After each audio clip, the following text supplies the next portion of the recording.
Right, this is going to be the most detailed set of videos that we've ever done. We're back, there's me, there's John and Davey. Yeah, we're all back. So what we're going to do, we're going to build this garden room. It's 3 meters wide and it's 2.5 meters deep. I'm going to give you absolutely so much detail. For some of you it'll be boring, for others it'll be absolutely a gold mine. We're going to build this one and then we're going to build one in the unit as a pod out of these insulated panel kits that we're also going to sell.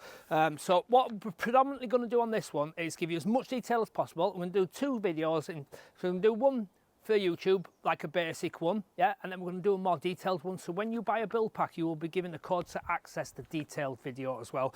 A build pack is a series of instructions and a full materials list to build your very own garden room. There's 34 different sizes. This is the smallest one we build.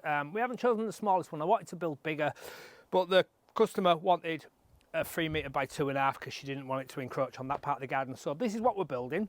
I'm going to talk you through it and I'm going to explain absolutely everything. Right, so the first thing you need to know is where you're going to put your garden room. You can't put it at the front of your house. You can put it beyond on the side, just stepped back a little bit, and you can put it at the back, of course. There's loads of different rules. The one that you need to stick with basically is if you're building on the permitted development, which is this one, is your height, which is 2.5.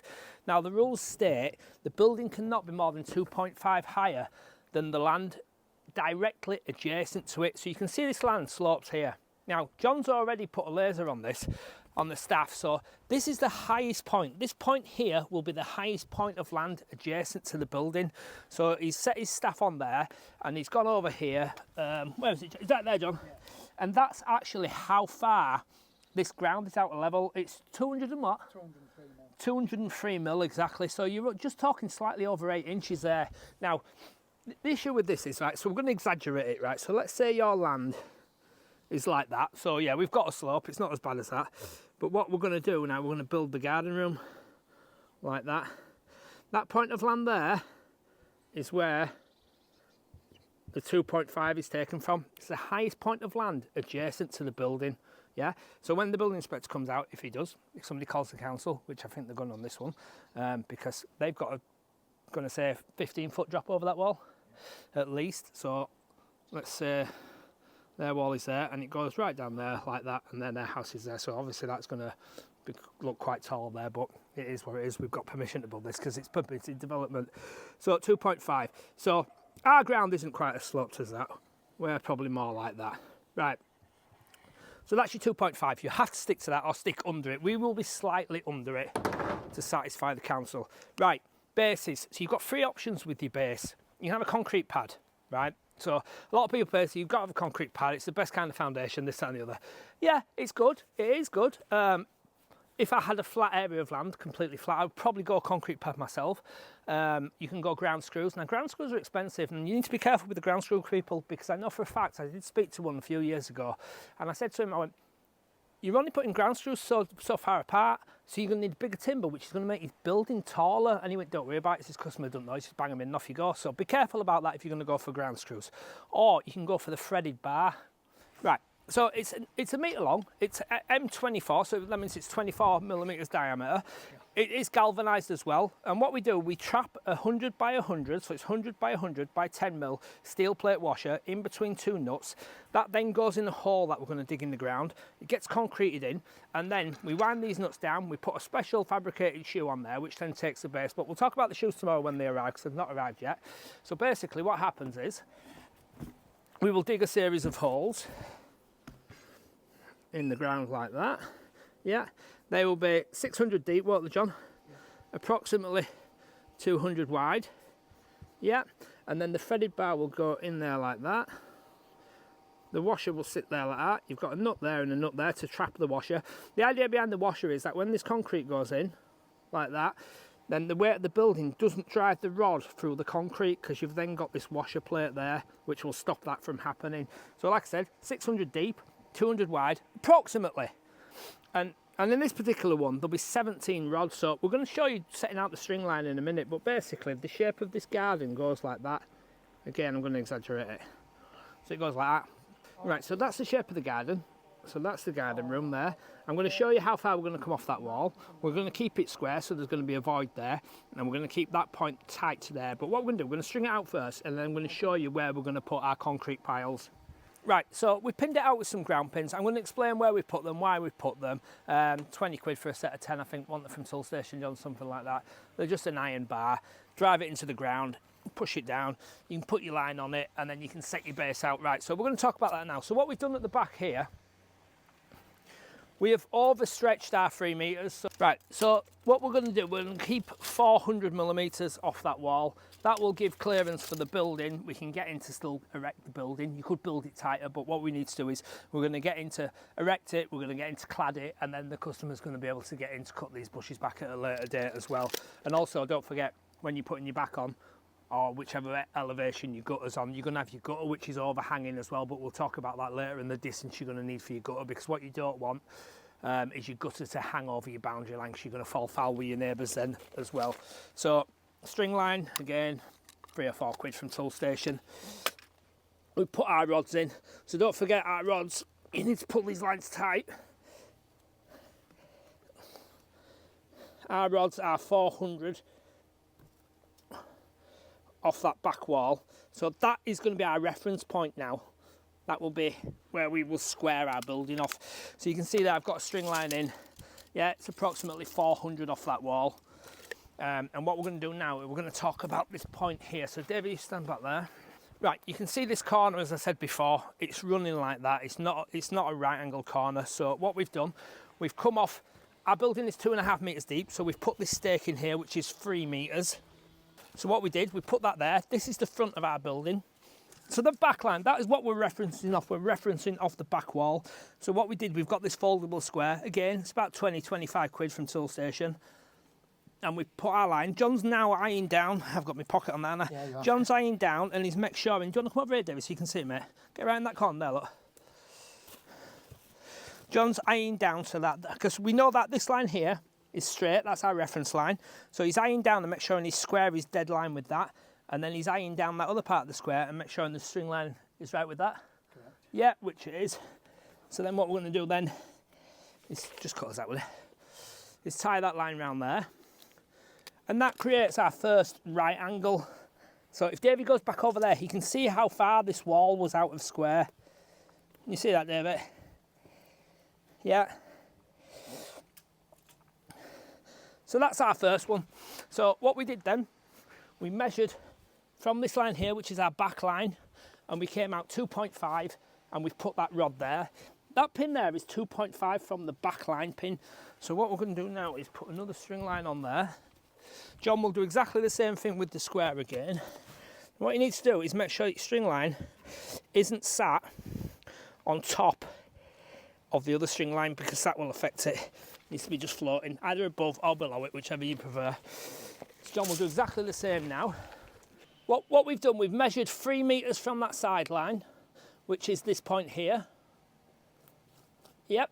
So I've brought this rod past the 3 metres because we don't want the rods dead on where they're supposed to be. We need them to overfly because we won't be able to dig our corners out, which I'll show you again in a minute now. So John's got his square on there. He's squared that front line up as well, haven't you, John? So that's our front line. And then what we've done, we've measured 3 metres off this rod here, because that's the sideline. And then we've planted this one here, which is 3 metres.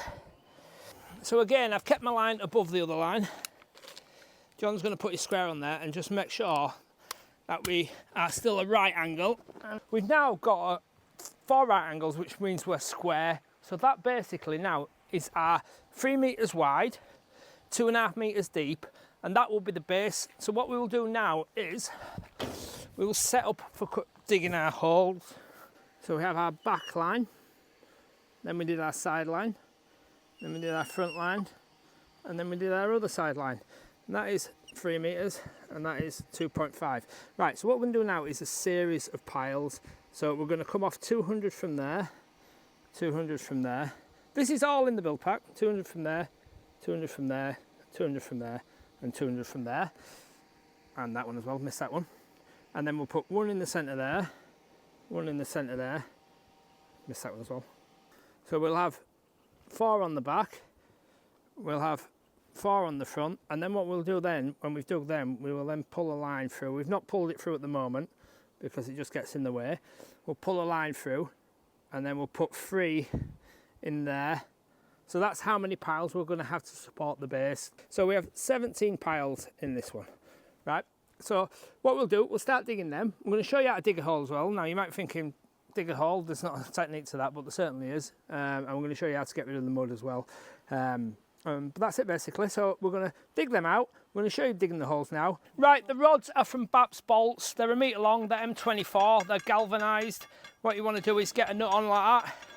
Sometimes there's a lot of galv on, they're a bit harder to get down. Other times they'll fly on like that one. We're looking for a little finger thumb spacing. Get your square plate washer on.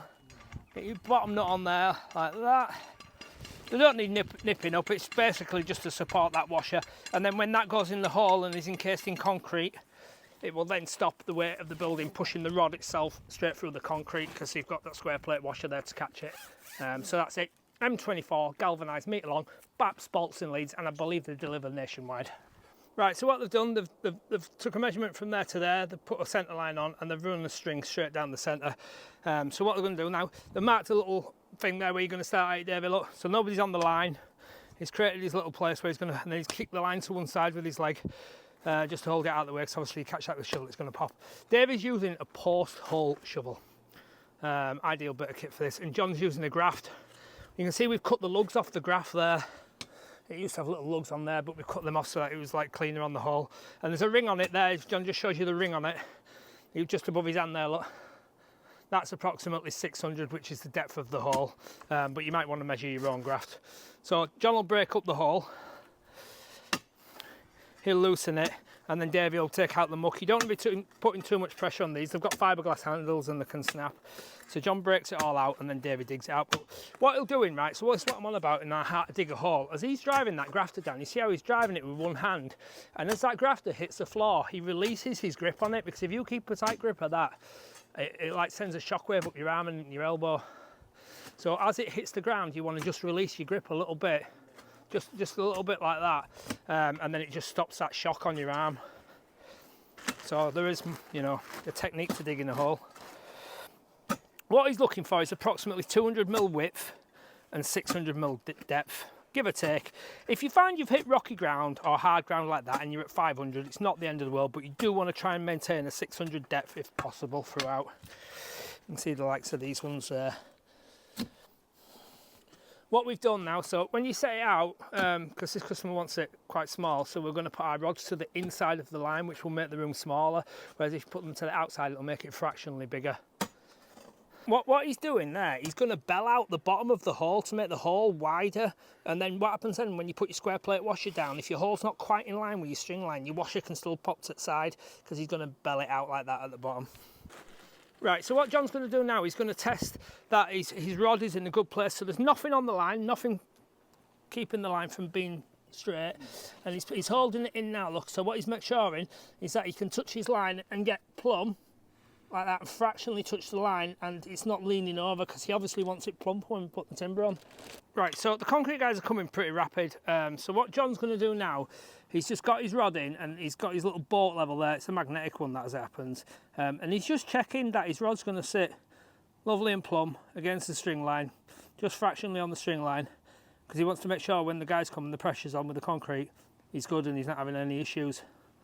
What are we looking at, John? We're checking that the washer, that I'm going to be able to get it plumb, and the washer is not hitting the bottom of the hole and preventing me from doing so there you go, you see he's got clear movement there with his washer all around there, no problem at all. He can manoeuvre a little bit easy. So that's what he's checking for, because you don't want the pressure on when the guys come with the concrete. Right, so let's talk about bases again.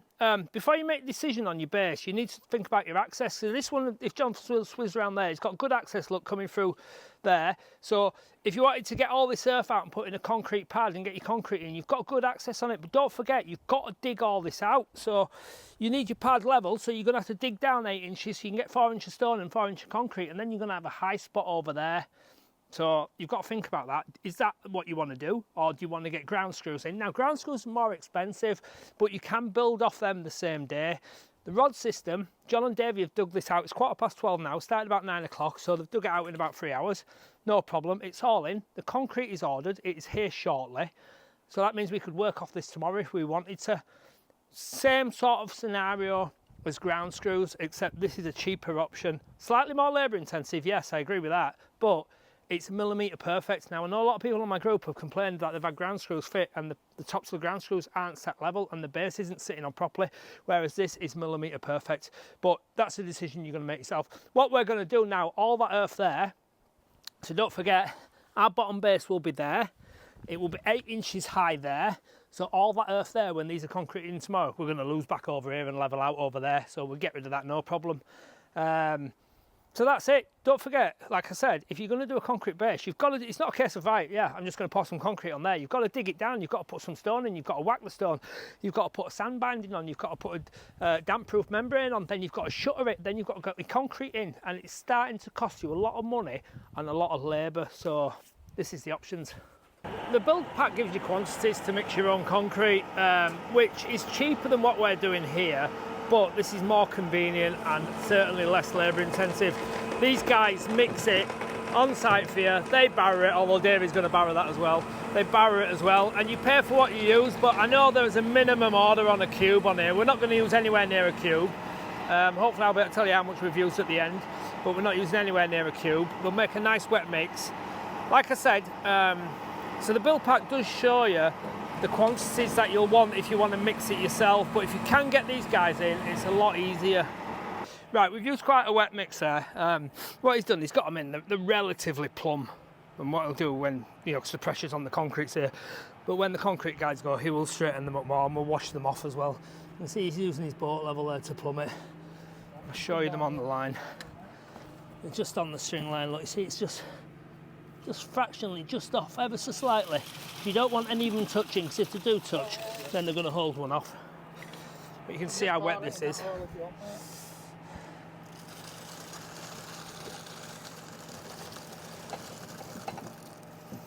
What you need to do afterwards, and what we will do as well, we'll get this concrete back under here, because this is going to get all covered with mud, and we're going to wash off these rods, because you need to get that concrete off there, if you won't be able to wind down your nuts.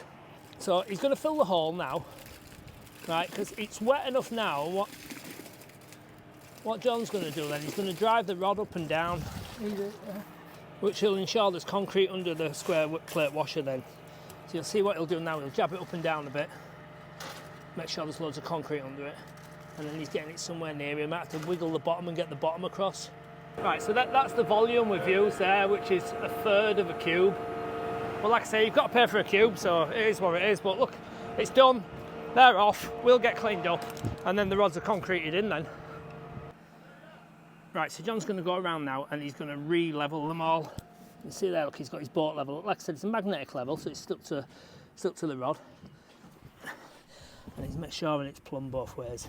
And you'll see there, look, it's just off the string line like a fraction, by a millimetre if that. You don't want any one of them to touch the line, because obviously it will deviate then and make them all out. But what it'll be now, a bit of a clean-up job. So we've got rid of the excess concrete, that's dumped there. All that mud there will get dumped on there tomorrow, or whenever it is we're back. And we're going to tidy up this grass now and hose off this concrete, you can see. So like I said, it's important to go around and rinse off the concrete off the rod, because you ain't getting that nut down without some serious cleaning afterwards.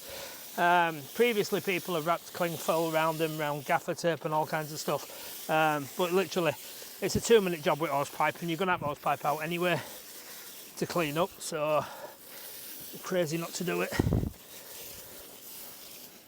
And now it's done. Right, so what John's doing now, he's made the decision, this is the highest point of the ground, so what he's going to do when he puts his shoes on, he's going to get his bolts tight down to that floor, so he's flattening the concrete there so that he can get his building as low as possible. And that is, again, is the highest point of land adjacent to the building, so that's where the 2.5 is taken from. You can see I've gone round and I've washed off most of the rods. John will go around, he'll double check them all now before we go and make sure he's happy, because what we don't want to do is arrive back on site when they've gone off and one's on the piss somewhere or slightly askew. Right, it's 1:45. We managed to get the concrete here the same day, which was a bit of a bonus. Just to give you some price comparisons there. So the rods, the nuts, the washers and the shoes were £343.30. The concrete was £247.20. Now, we could have probably saved 50% of that if we'd have mixed it ourselves, but we'd be still mixing now and we'd have had to get the gear here. We only used a third of a cube. Like I said, that was £247.20. So far, £590.50p to get the base rods in. And then tomorrow now we will be able to work off that, and like I said, it's millimetre perfect. You can see the drop. We'll get rid of all that muck over there, that'll be all gone, and then we'll get our base up and out of the ground. Right, so that's day one over. Like I said, the build pack's 42 pages in this pack. This video will be exclusively for the build pack, so when you buy a build pack you will get a link to watch the fully detailed videos as well, which will help you build it. And you need to forget the fact that if you think you've no DIY experience or you can't do anything like this, because there's loads of people that have actually built. If you go down to the comments you will see a link to my Facebook group. There's 44,000 people on there and they're a really good crowd as well, so they'll back you up with your build as well. So build packs are available on my website. The link is at the bottom as well, and you can build your own garden room and probably save, I would say, a minimum of 50% of the cost of a garden room, and you'll know it's been built really well as well. Okay, so please like, subscribe and follow us for the next episode.